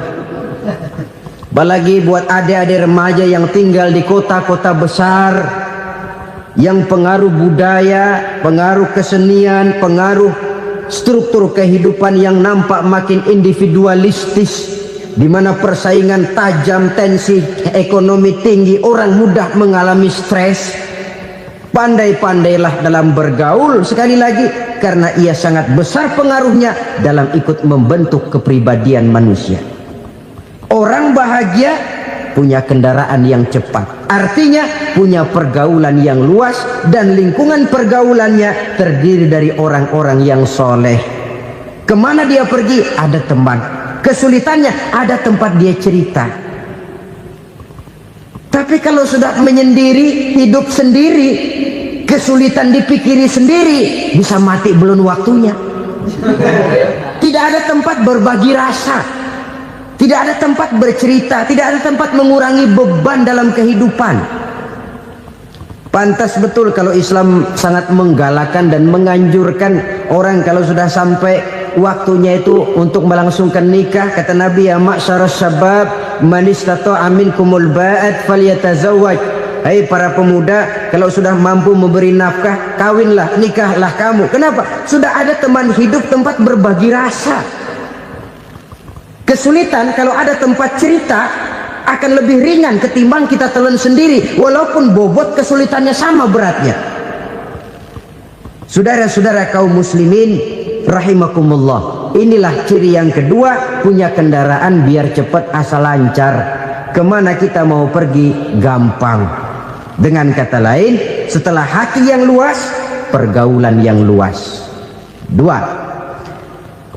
Yang ketiga sekarang, tanda orang bahagia itu menurut Nabi, misbahun mudhi'un, punya lampu yang terang. Oh, itu enggak problem. Sekarang sudah zamannya listrik masuk desa, Pak. Lampu sudah terang semua. Betul, kalau itu yang dimaksud. Tapi tidak cuma itu. Karena lampu yang dimaksud di sini, lampu yang akan menerangi seluruh perjalanan hidup. Dan perjalanan hidup itu sudah dimulai sejak kita terlahir ke alam ini, sampai masuk ke alam barzah, kumpul di padang mahsyar, sampai ke akhirat. Lampu yang menerangi itu yang diperlukan. Kalau lampu, katakanlah yang paling top sekarang kan lampu jenis Mercury. Taruhlah itu di rumah kita, dia cuma menerangi rumah kita, menerangi hati pun tidak sanggup.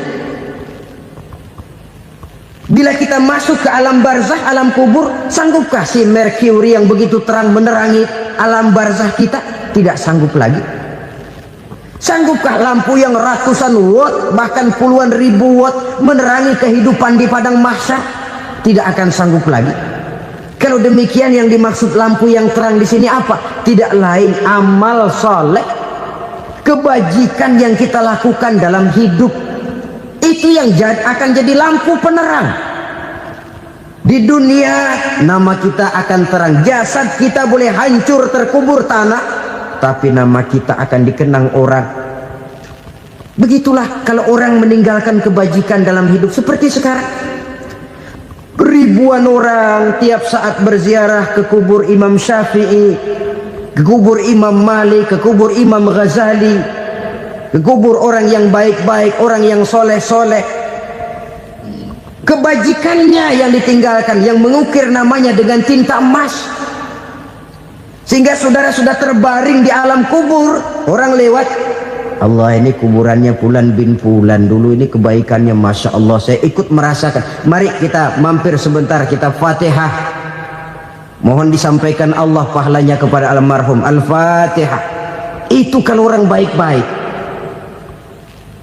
Lalu saudara tanya, Pak, orang mati dikirimin Fatihah apa nyampe pahalanya? Saya jawab, kalau saudara nggak percaya, mati dulu dah. Nanti saya Fatihain, tungguin di sana. Umpama nggak sampai, balik lagi kemari. Sekarang ini kan maunya otak-otakan saja. Kalau nggak masuk otak, nggak percaya. Padahal alam gaib itu nggak bisa diotak-otakin. Sama saja dengan saudara pernah dengar cerita kapal tanpa emas tenggelam kan? Pernah nggak? Di mana? Ya, di laut Masalembo.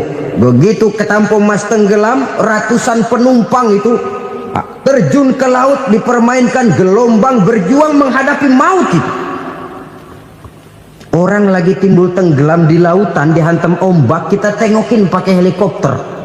Pak, lagi timbul tenggelam ya? Iya, tolongin.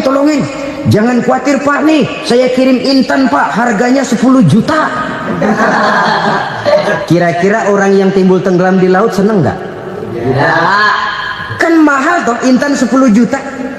Kenapa dia nggak senang? Karena Intan 10 juta dalam kondisi seperti itu tidak sanggup menyelamatkan dia. Dia akan girang kalau dikirimin ban mobil bekas, dikirimin papan terentang atau bambu. Intan yang 10 juta dia nggak girang, ban mobil bekas yang 1000 perak tuh pegang, itu yang dia girang betul.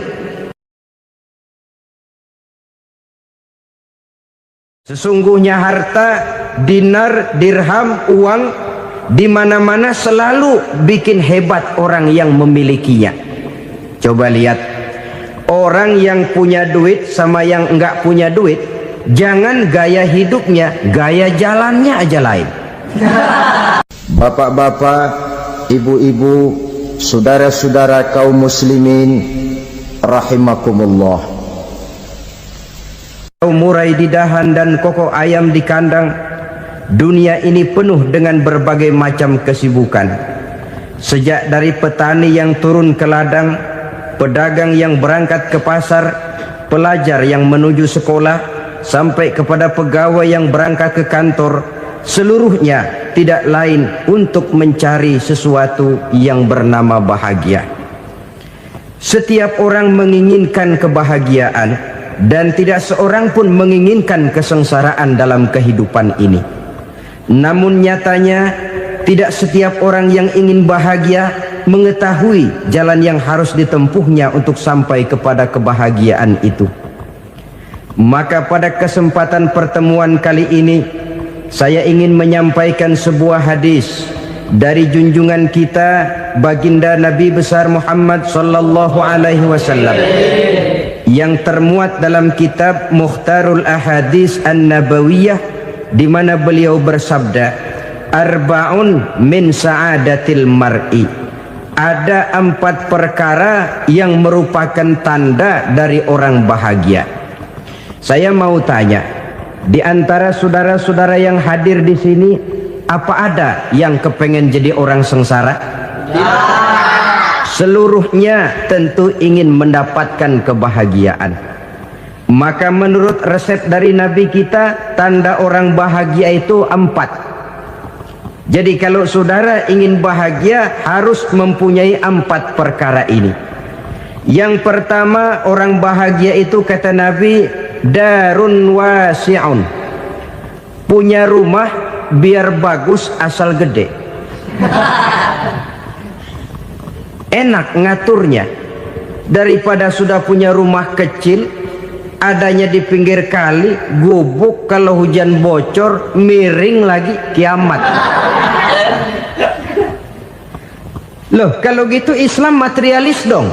Hadis ini boleh diartikan dengan makna hakiki, arti yang sebenarnya, boleh diartikan dengan makna majazi, arti kiasan.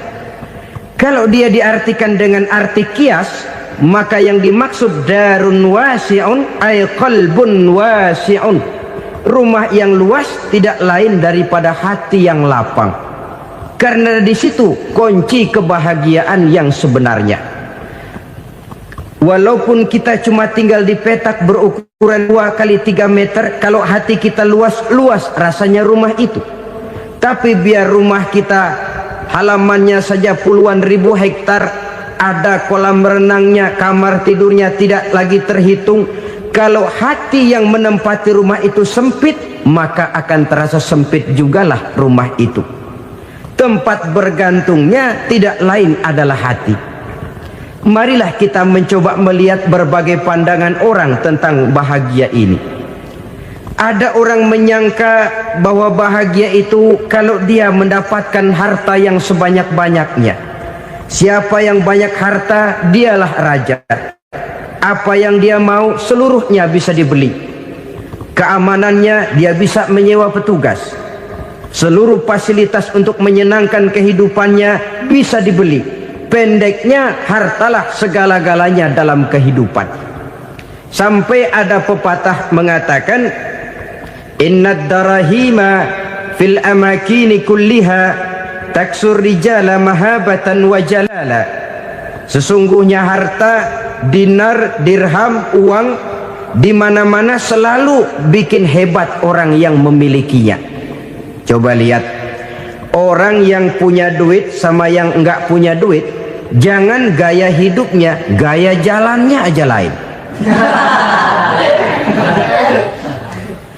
Wahia lisanun liman arada fasahatan, wahia silahun liman arada qitala. Uang adalah senjata yang paling ampuh bagi orang yang mau pergi perang, dan lidah yang paling fasih bagi orang yang mau bicara. Kalau bicara dengan lidah macet, cobalah bicara dengan harta, lancar. Sampai ada pepatah demikian, segalanya bisa diatur dengan harta. Maka di kalangan orang yang berpandangan semacam itu, seluruh kegiatan hidupnya hanya terfokus kepada bagaimana mengumpulkan harta yang sebanyak-banyaknya. Tidak peduli halal haram, tidak kenal sore pagi siang dan malam, tidak sempat sujud, jauh dari agama, jauh dari kehidupan yang bersifat ruhaniyah, jauh dari Allah dan sebagainya.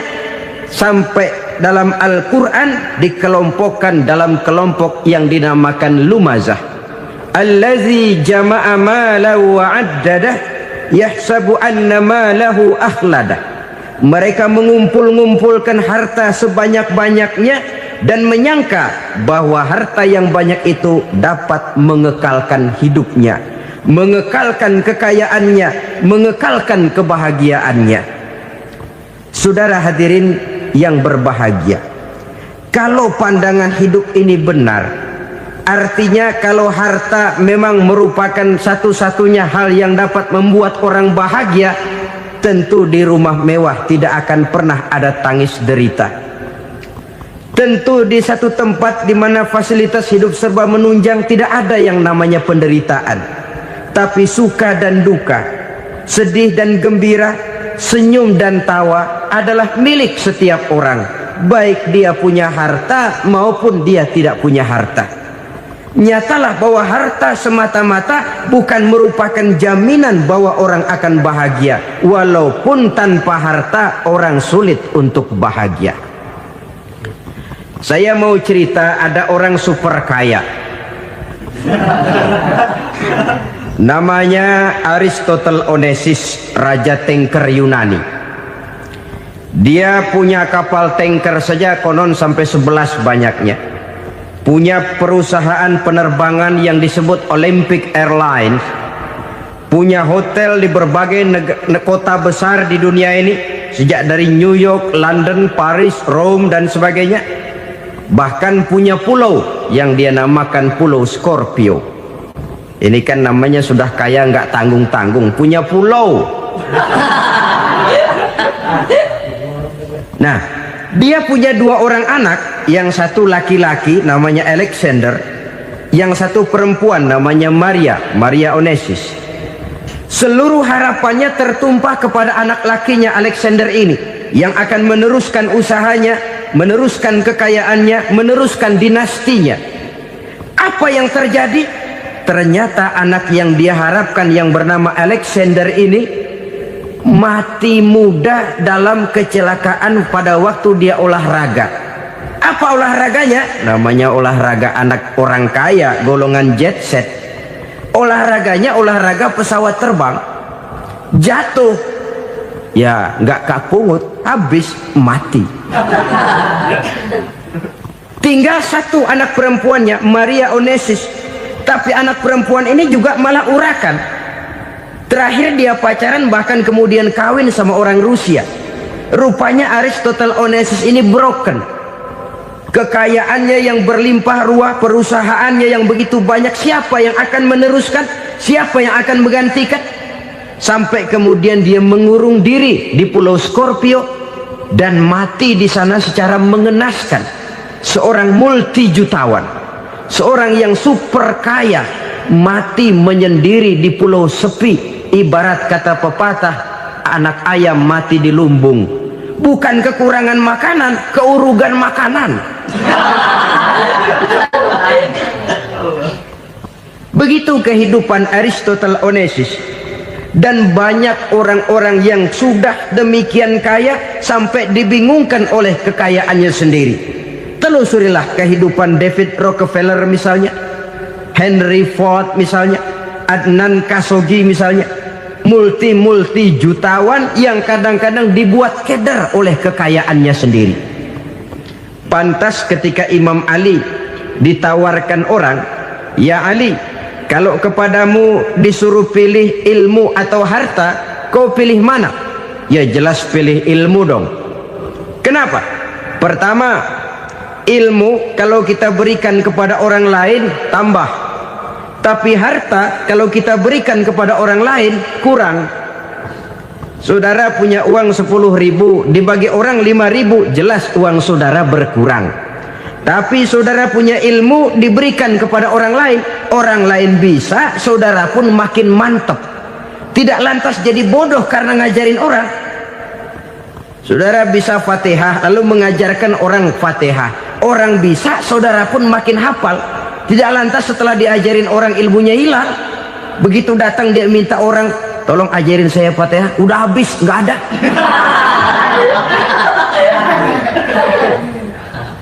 Yang kedua kata Imam Ali, ilmu menjaga kita. Kalau harta kita yang harus jaga. Makin banyak ilmu makin terpelihara diri seharusnya. Tetapi makin banyak harta makin bingung kita jaganya. Sampai kadang-kadang kalau perlu seluruh keliling rumah dipasangi alarm. Belum cukup disewakan anjing besar-besar, pasang di depan pintu, awas anjing galak. Masih belum cukup juga, cari centeng tukang-tukang kepruk jaga rumah. Masih terasa belum aman, padahal rumahnya dikelilingi tembok besar. Di balik tembok ada pintu-pintunya tebal. Di balik pintu itu terbuka masuk kamar, kamar pun ada pintunya, pintunya pun kuat. Masuk ke dalam kamar ada lemari, lemarinya pun pintunya kuat, dikunci, kuncinya pun kuat.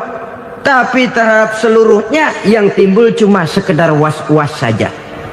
Kesimpulannya sekali lagi, tanpa harta orang memang sulit untuk bahagia. Tapi harta semata-mata tidak merupakan jaminan orang akan bahagia. Dengan hati yang luas, itu modal utama untuk mencapai kebahagiaan hidup. Orang yang hatinya luas, saudara-saudara, punya hati yang lapang, melihat kenyataan hidup ini, dia bersyukur senantiasa kepada Allah. Lantas tidak timbul hasud dan iri hatinya. Oleh karena itu jiwanya selalu lapang. Kalau tidak, cupik hati namanya, dangkal pandangan, tidak senang melihat orang lain dapat nikmat, dan itu sering dijadikan contoh. Kalau orang yang lapang dada, dia lihat tetangganya beli TV baru, dia berkata, "Alhamdulillah ya, tetangga kita beli TV, mudah-mudahan kita bisa ikut nonton." Lapang dadanya. Tapi orang yang sempit hati, lihat tetangga beli televisi, meriang. Enggak diapa-apain, meriang. Besoknya dengar tetangga beli motor, makin sakit, ke rumah sakit.